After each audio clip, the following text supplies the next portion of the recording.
outside, in the kitchen. Is she okay? Just right, and she found him. Now, is there anyone else inside the house? No, look, they're all out visiting, thank God. Mate. Behind the car, thanks. Let's take care of it.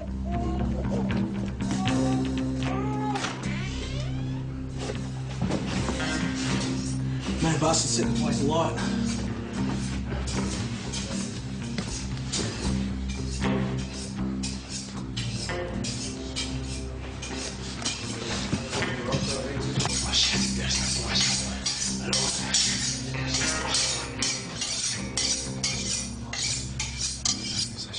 What do we do now? You just stay here, but don't put your gun away. How's it going, mate? Who are you? I'm Nick. And what's your name? Danny. Daniel. Daniel, come to judgment. Hey, Daniel, do you want to tell me what you're doing here? This is my temple of the Lord God. Yeah, well, I gotta tell you, mate, looks like a kitchen to me. The Lord is everywhere. He was born in a stable, you know. Yeah, I've heard that. I have heard that. Now, I know this may look like your temple, but it's actually somebody else's kitchen, and I reckon they might want to use it. The blood of the lamb. Gran cooks a leg of lamb every Sunday. Yeah? And I bet you helped her sharpen the knives, didn't you? Because you've done a very good job there. Will you tell her that I did so she won't be angry with me? Dan, I will do that. I will, if you just drop that knife and slide it across. Don't fawn on me. No, I won't do that, mate, I won't. Just drop the knife and slide it across the floor, mate. Just slide it across the floor to me. Go on.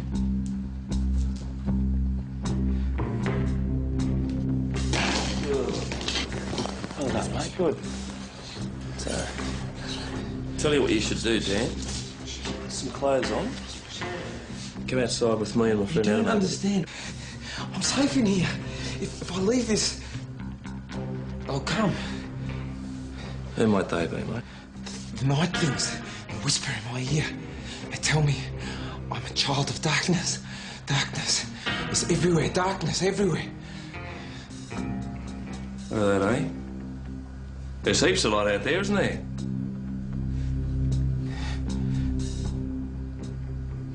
Go on, mate. You just put the coat on. You come outside with me and Adam. Hello, Magda. The usual.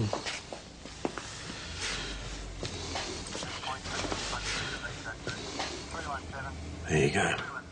Thank you, Sergeant. Thank you. We'll see you next month. God willing, Sergeant. God willing. Poor old duck. Who's met a creep? Why? Because she believes she needs our official permission to keep on living. Yep. Oh, she's harmless, I suppose. But you believe people like her should be tucked away somewhere nice and safe. Yeah, that's not very fair. Dachau wasn't fair, Patterson. Life isn't fair. Come on, Danny. You take a seat over there, will you, mate? You're going to lock me up. No, we're not. No, come for me. The whispers. You'll be right. Just sit down Don't there. lock me up, Nick. Go on, just sit down, mate. Because I won't be able to get away from them. Look here, you're safe. You see that? Bit of light for you. Boss, have a word.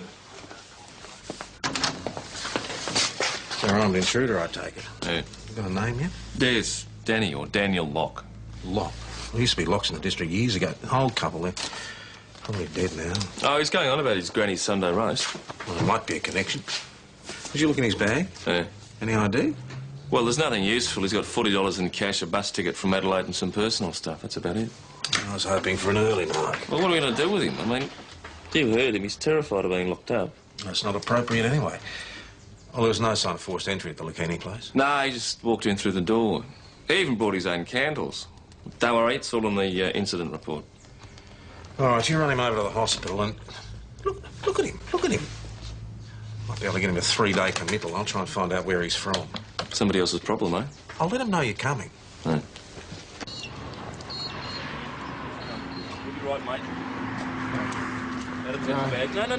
Don't look after you, Danny. No. Come on, no. Let go! Danny!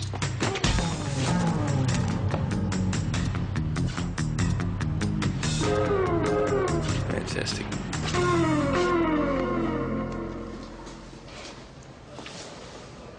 Well, this man needs stitches. Did you have to be quite so forceful? Well, he slipped and fell, actually. How unfortunate.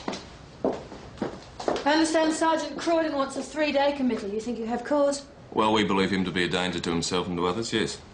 It's a bit hard to tell when he's in this state. Yeah, well, you didn't see him with a carving knife in his hand. It's off his nut. And that's your professional assessment, is it, Constable? I'll keep it in mind. Does he have a history of psychiatric illness? Well, we don't know yet, but he'd have to, wouldn't he? Look, I'll certainly keep him in overnight. I want to keep him under obs for possible concussion anyway. But we simply don't have the facilities to treat him here if he has a major psychiatric illness. This is just a little country hospital. Just get out! Sick of the sight of you! Get out! And take these with you! I don't want your flowers or your pity. Pity? You heard me! Who the hell are you? I'm Senior Constable Schultz, sir. Would you mind keeping the noise down? You're disturbing the whole hospital. Just take her with you and I'll be sweetness and light itself. Rightio, Mrs. O'Connor. Etzko O'Connor. Rightio, Mrs. O'Connell. Perhaps if you come back tomorrow. I'm not going to change my mind. Don't bother. Now, Mr. O'Connell, would you mind telling me what that was all about, sir? None of your damn business. It's a private matter. Oh, suit yourself. Just keep the noise down, will you? Anyway, there was this kerfuffle from down the hallway and there was this patient getting ready with his visitor, so I went in there to quieten him down. Oh, what was that? They eating all his grapes or something? Well, it was a domestic, he reckoned. She left, he quietened him down, and we got out of there. Anyone we know? Well, I've never seen him before, but his name's O'Connell. Oh, isn't there an O'Connell dairying out Lake Emway? Yeah, Albie. Is this bloke about my age? Oh, give or take. His name's Terry. I'll be damned. Never thought we'd ever see Terry O'Connell back in Mount Thomas. Got a past, had him? Oh, a bit of a blast from the past, you might say. Yeah. Terry's back like a bad smell. Well, you two are never exactly best mates. You know what the bastard's gone and done? Turned up in a bloody wheelchair. As if Grace and me didn't have enough trouble running the farm. So is that why he's in hospital? It's something to do with the waterworks. Man's a cripple, reckons he can't walk again. Listen, you talk to him, will you? You're better off in Melbourne. He is your brother, mate. Family. Yeah, family. Some family you can do without. I don't know how you can say a thing like that.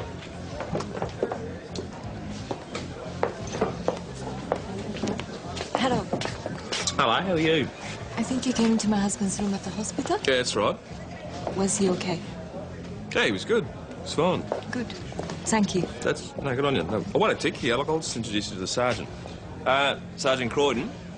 This is the lady I was telling you about today. This is Mrs. O'Connell. This is Sergeant Tom Croydon. How do you do? My husband has spoken of you, I think. You were in Vietnam together. Well, different units, but yeah. I didn't know Terry was married. Oh, yes. If you'll excuse me. She's got to be joking. Not even Terry would marry a nip. Yeah, well, they were fighting like they were married. Listen, mate, you got to talk to him, find out what's going on. Why don't you talk to him yourself? Because there'll only be another Blue, you know what it's like. Albie.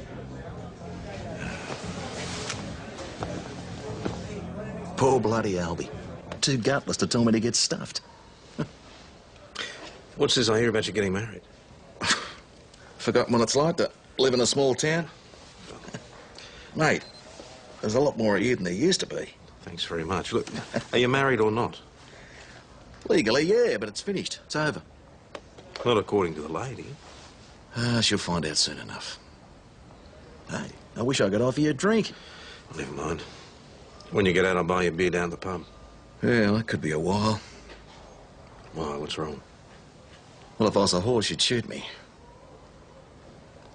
I'm a high para. Paraplegic. That file's at the end of the bed. Read it if you're that interested. I'm sorry. Keep your pity. Sorry, Sergeant Croydon. We're about to close up for the night. Righto, thanks. I better go. Yeah. Hey, Tom. Look, mate, thanks for coming. See you around. Like a record, yeah. See ya.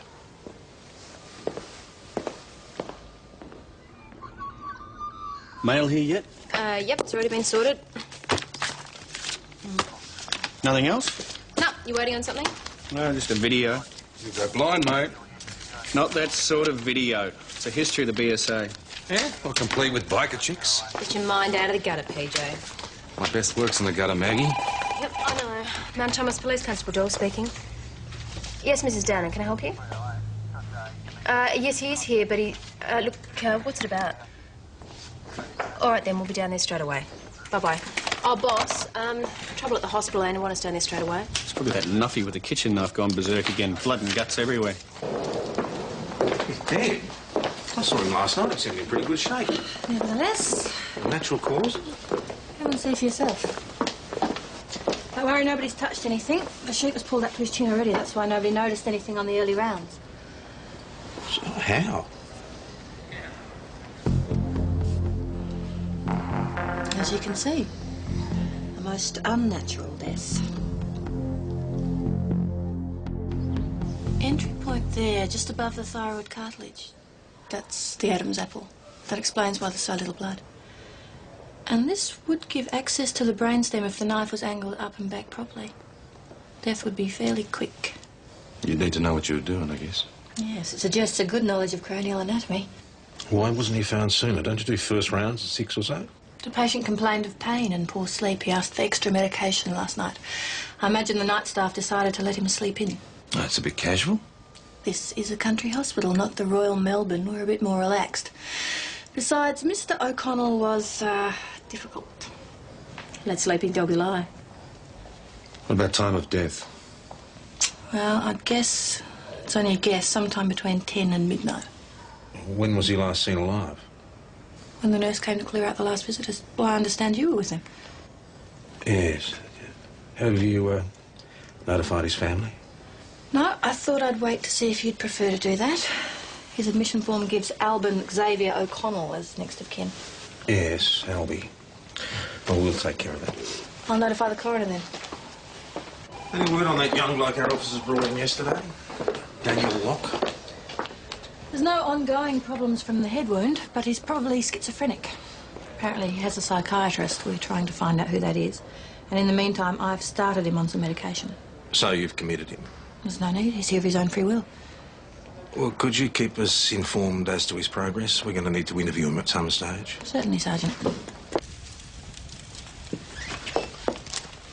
Would you like coffee? Yeah, thanks, Chris.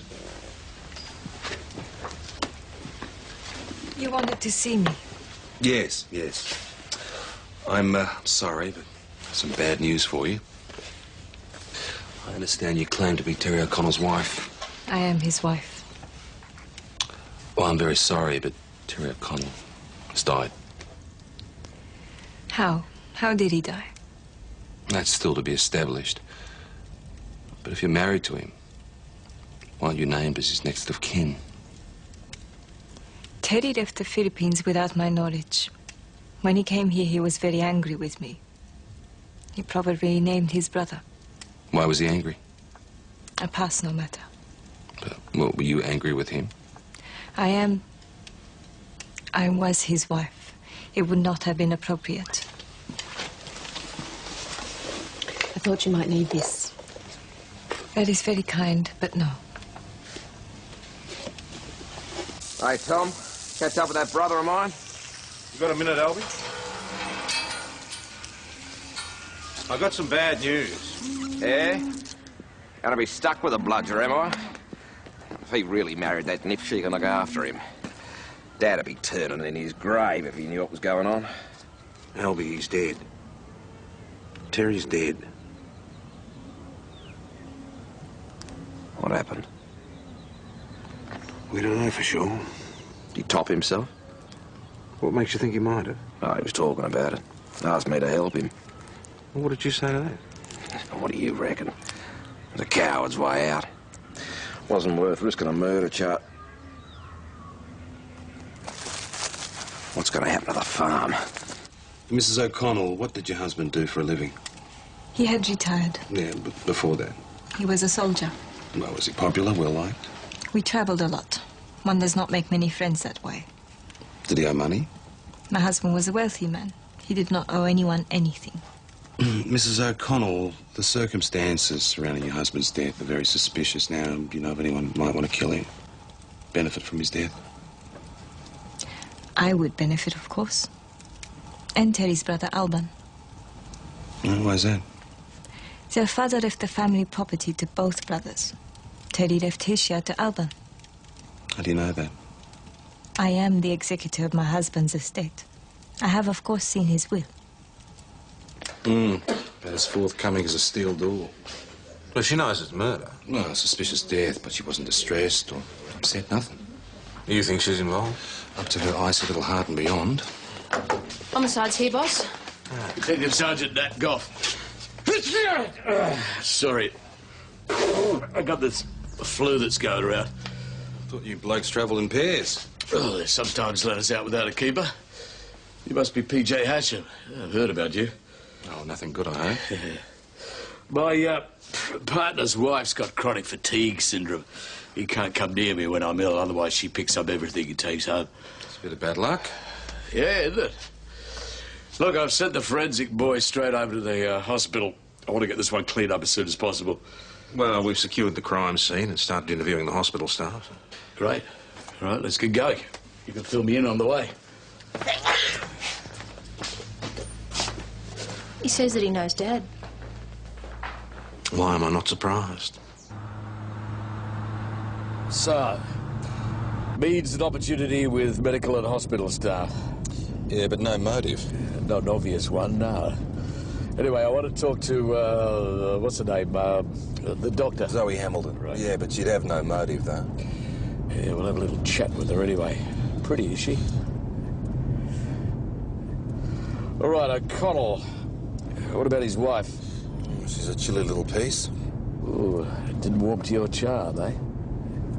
She's also a major beneficiary under the will, apparently. All right, who else had a motive? Victim's brother, dairy farmer. Well, the property was jointly owned, but Albie ran it since the father died. Terry was scared he was going to come back for his share. Two great principles in homicide. Who profits? Does he owe anybody any money? And look for the woman. Yeah, we're off to a good start. You right? Boss, this has just come in from missing persons, requesting information on a Danny Locke. It's been the good news I've had all day. Why was the victim in hospital? Urinary tract infection.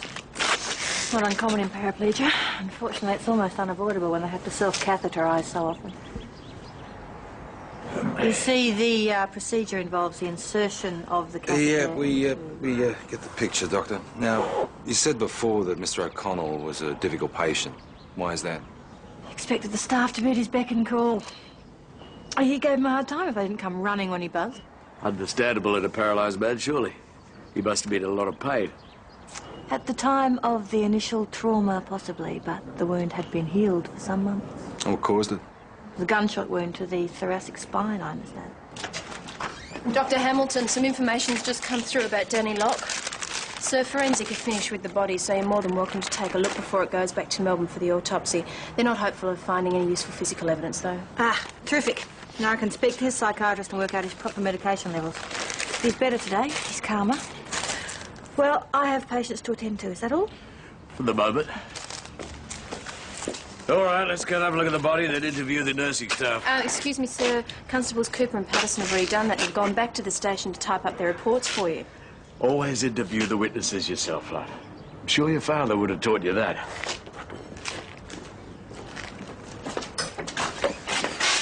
Where's Nick? I'm sorry, Nick's not here. Can we help you? This is terrible, this place. I've got to get out of here. It's all right, mate. Now, what's going on? You're the police. You've got to help me. Danny, you just take your time. Tell us what happened, all right? I knew this would happen. The devil's on the loose. He's killing people. I've seen him. And if I don't get out of here, I'm going to be next.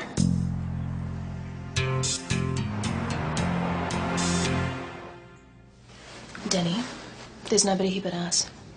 Can you tell us what you saw? I told you, the devil. But how did you know it was the devil, Danny? I've seen him before. He's black from head to foot, and his eyes shine in the dark. And he carries a sharp knife to search out the smallest sin, and they shall burn in everlasting fire. How big was this knife, mate?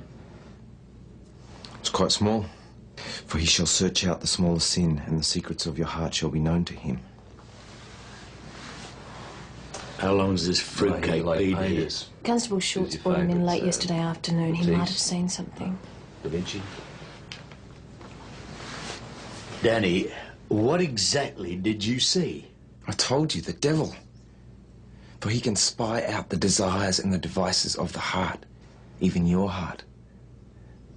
And the wickedness of men is a delight to him.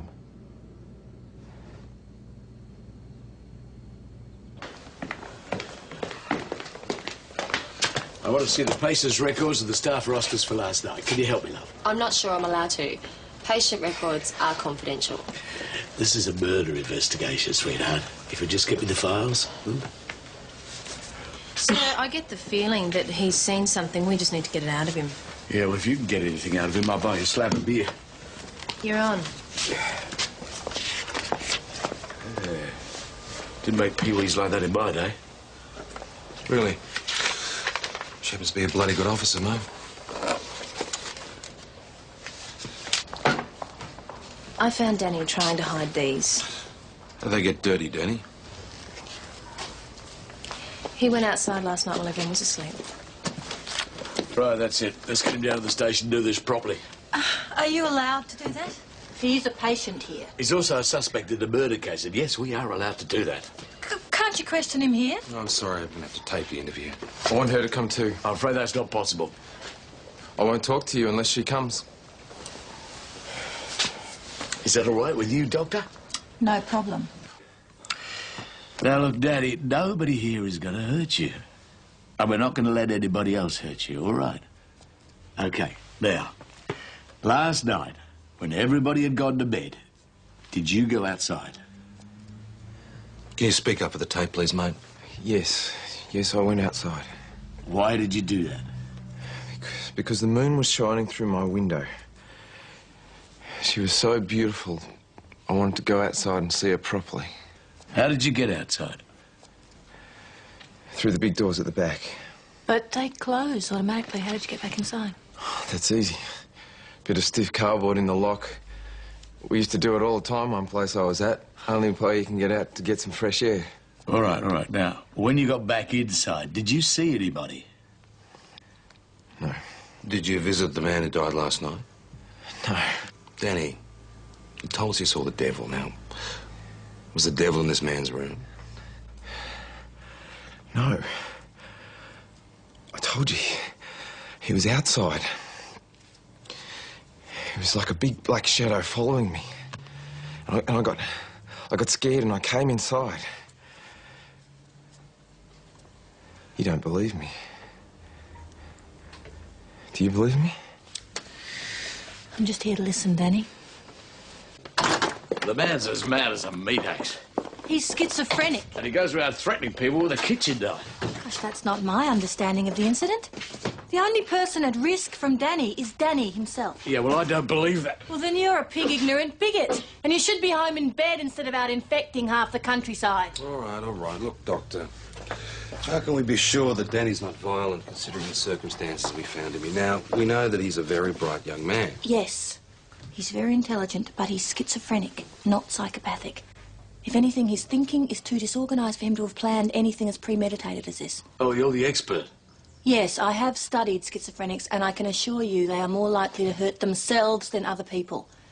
It's very rare for violence to be directed at a total stranger like Terry O'Connell. He was on the loose when the murders were committed. So was I. So was half of Mount Thomas. All right, one thing we do know is the hospital wasn't secure, so if Danny can get in and out, so could others. Take a seat, Albie.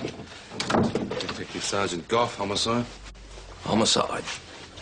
And what the hell's Terry been up to now? Mr. O'Connell, I gather you and your brother didn't get on very well. There's no secret in that. Who were you last night between 9:30 and 11 o'clock? In bed, asleep. You prove it? Come on, mate. How's a bloke supposed to prove he was asleep? I was with my missus, and she was asleep too. Now, what's this all about? Your brother was murdered, Mr. O'Connell, and given your dislike of each other, we just want to eliminate you from our inquiries. Murdered? You're joking. I'm afraid not, sir. So where were you? Look, mate, I'm up before sparrows fart to get ready for the milk, and I work me guts out all day till about 8:30, and then I'm ready for the cot. You ask Tom. He remembers what it was like. So how'd he die? Overdose? What makes you say that? Well, I was telling Tom. He wanted to chuck the towel in, you know. Thought it was too hard, swan around the world all his life. Hard. Should have tried farming. Anyone got a grudge against him? Oh, he hasn't lived in the town for 30 years. Before that, you could take your pick. Fathers, brothers, boyfriends. Without a skirt, Terry would chase it. And where was he living before he came back here? Philippines, I think. Cheap labour, plenty of girls. You know, suit Terry right down to the ground. I thought your brother was married. What's that got to do with the price of fish? Oh, yeah. That Jap down at the pub. Well, if you ask me, she knocked him back so often he married her just to get a bit. Look, I'm not going to pretend that I'm sorry he's dead, but I didn't kill him. I didn't hate him enough to risk prison, okay? Hello. Might need to talk to you later, though. You know, if I was you, I'd check up on that Jap. They don't have our respect for human life, you know. My dad once said... Yeah, all right, Albie, we get the picture. Thanks very much. See ya. Fingerprints say there were no prints on the bed frame or the bedside table, possibly wiped clean. Prints elsewhere are being cross-checked with hospital staff, but the murder weapon was clean. A lot of planning has gone into this. Well, the pathologist confirms Dr. Hamilton's preliminary report on the cause of death, but the murder weapon is interesting. Murder weapon. Specialised manufacture, laminated blade, tempered steel, oil blued, probable Japanese origin, type associated with Yakuza ninja-style assassinations. Puts us right back with the little wifey. After I left the hospital, I was distressed. I walked back to my hotel to calm myself.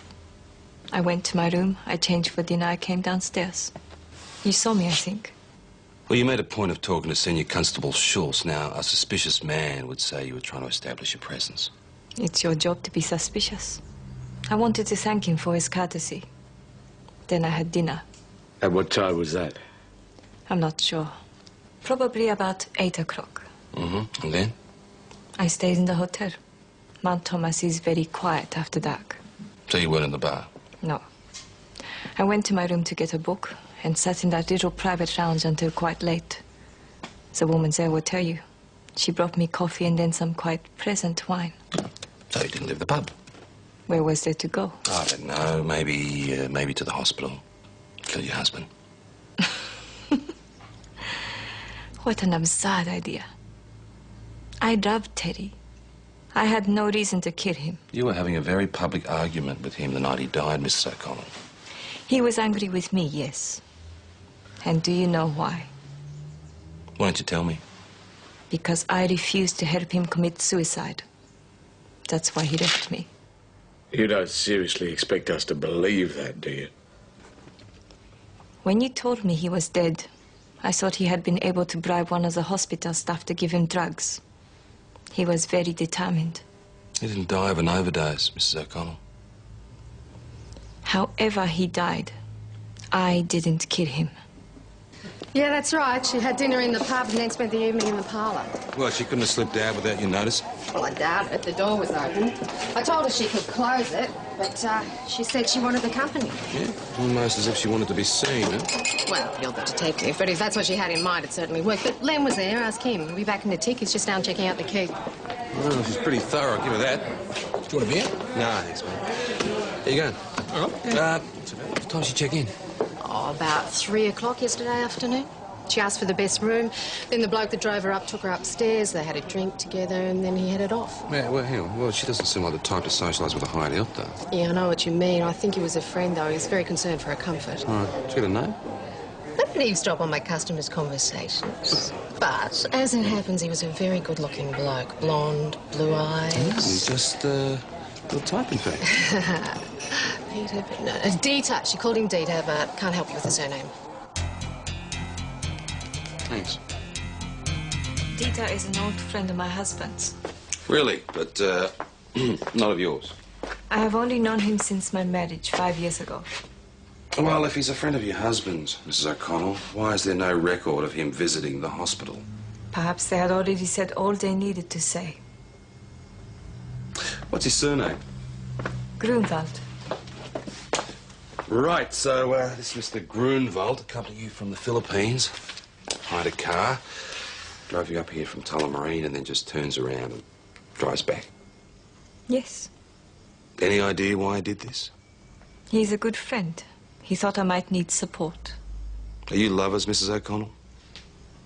No, we are not. Have you arranged to meet him later? No. I do not know when I will see him again. Well, I'd like to have a chat to this, Dieter. First, you must find him.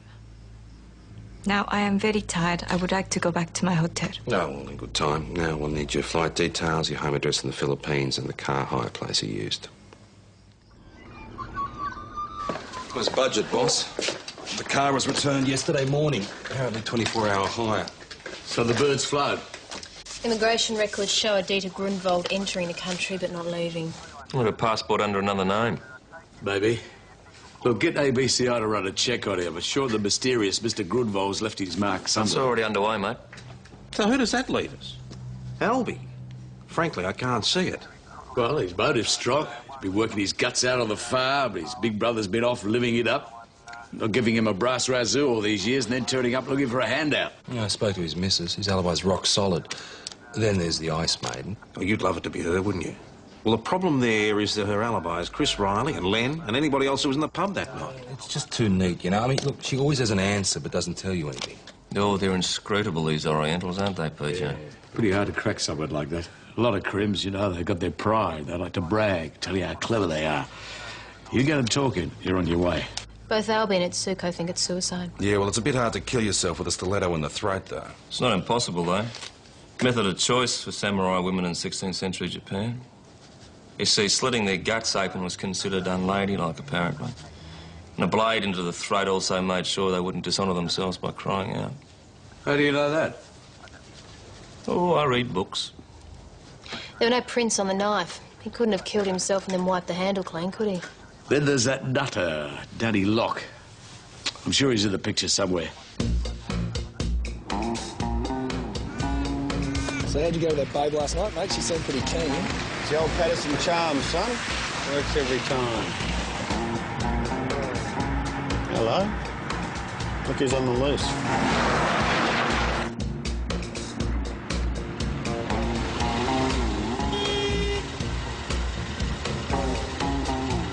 He's not a prisoner here, you know. He's here of his own free will.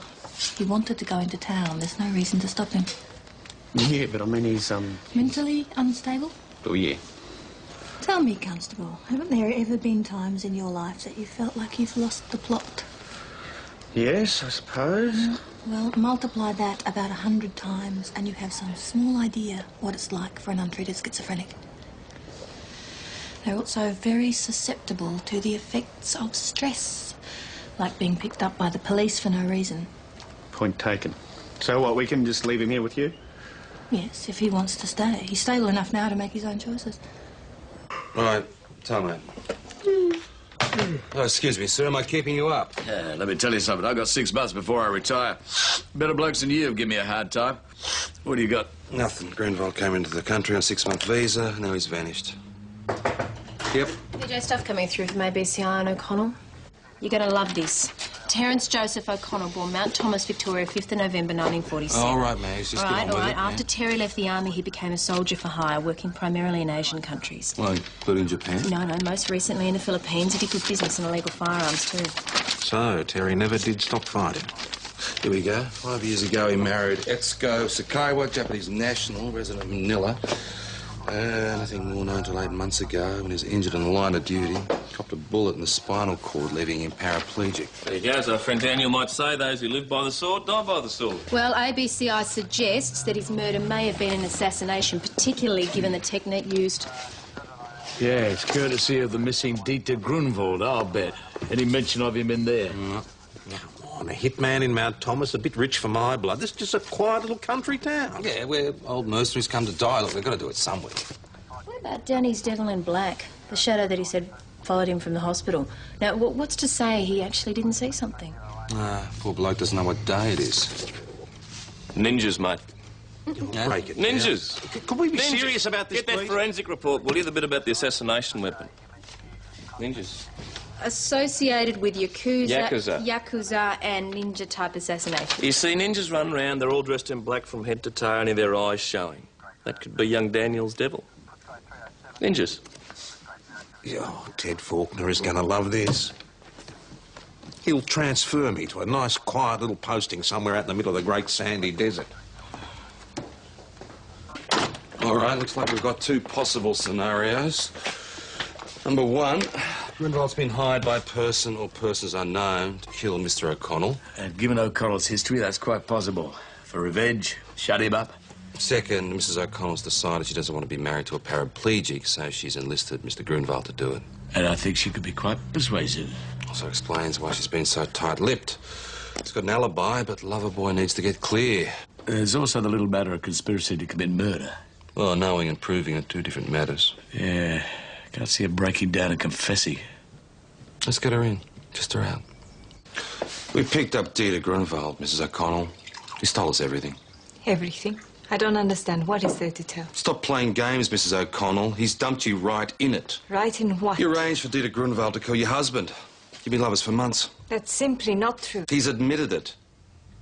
And he's implicated you in both planning and execution. He wouldn't. He couldn't have. Okay, Mrs. O'Connor, here's the story.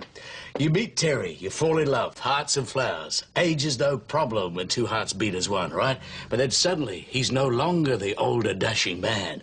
He's an aging, dependent husband, a liability. You're wrong. I never thought of Terry like that. Then there's hubby's good friend. A little friendly persuasion, knock hubby off, steal his money, live happily ever after. Isn't that the way it was, Mrs. O'Connell? Oi, well, do you know who this belongs to? Yes, that's mine, mate. It's about time I got here. There you go. Oi. Paul, think about you watching this sort of stuff, mate. Mate, come on, it's just a video on motorbikes. Give it back. No, no, no. Let's just see if you're watching any subversive material. There's a charge for that, you know.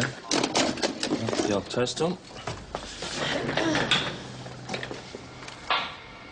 Hey, boss. What's this Come and check this out.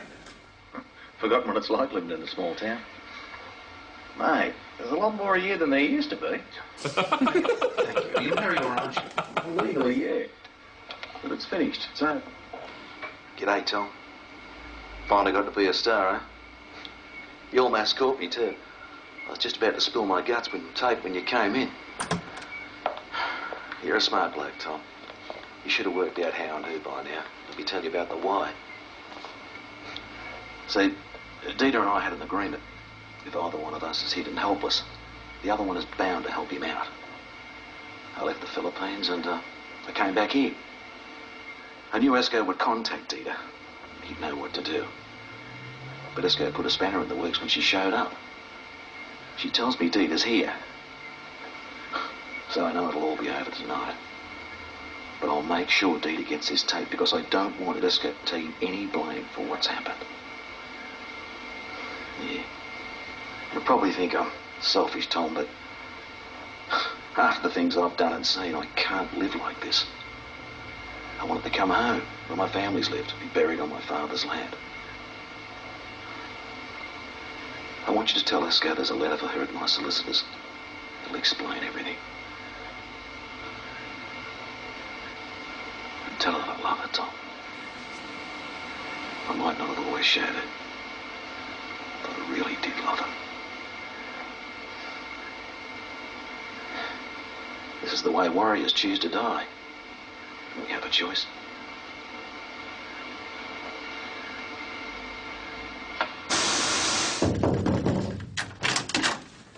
Looks like I might get a trip to Manila before I retire. You're going to go after him, then? That's the law, Tom. Some poor bastard's very dead and someone else is responsible. Got to be punished. Dad will find him. I'll check this, see what it gives us. Fingerprints, postal details. Not much to go on. Well, thanks for your help. And good luck with the retirement. Thanks, mate. You got a good team here. Tell him you said so. Nah, don't tell him that. They'll think I'm soft. I'll tell you one thing, though. I think this country has done me a lot of good. I'm feeling better. I'll see you later. Are you sure you won't join me? No, thanks. I'm still on duty. When Dieter offered to escort me here, I had no idea what he intended to do. Would have made a difference. I don't think I could have stopped him, if that's what you mean. And what if your husband had changed his mind? The last time I saw him at the hospital, he ordered me out of his room. He was not going to change his mind. Mrs. O'Connell, whatever he said on the video, it's still murder. Terry lived in our culture for a long time. He admired the samurai warriors. Some things rub off. In the old days, you know, we had seppuku, what you call harakiri, ritual suicide. Well, those days are long gone now. A man who wished to commit suicide appointed a friend to be his second. The friend's task was to behead him before the agony of the belly cut caused him to cry out. Was that murder, would you say? Well, as our law stands, yeah. He hated being helpless. Such a proud man. I know you think I did not care for him. I loved him. I will love him all my life. Think what you like. Now, there's got to be easier ways of topping yourself than that. Well, it's not so easy when you can find it, Ben. How about bonking yourself to death? That doesn't sound half bad. Uh-oh. It's enough he's cornered the boss. Boss, we just thought we'd give you a hand with the glasses. Very thoughtful of you, Patterson. But Danny and I are just having a bit of a chat. Yeah, I'm glad you're here. There's something I'd like to show you. This is what I do. This is what I see when things are going well for me. Or... Looks like a really nasty hangover. Yeah. Well, for me, they're both sides of the same coin. If I want that, then I have to deal with that. I'm not sure it's a choice I'd like to have to make. Yeah, well, in a sense, I don't really have a choice. If I go off my medication for too long, that's all I get. Then why risk it? Well, because if I'm zonked on drugs, I can't paint. And I'd rather be awake and mad than asleep and sane. Anyway, I just wanted to explain it to you before I left. You're going back home? Yeah, back to Adelaide. I got a good support group there. And my wife will probably be glad to see me. You're married? Yeah. Anyway, thanks. I'll be fine. Till next time? Yeah, well, life's a bit of a tightrope for us all, Constable. Well, anyway, best luck to you, Danny. Yeah.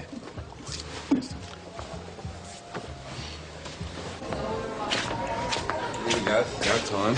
All right, everybody, grab your glasses. Good one. To life, whatever it might bring. Cheers. Cheers.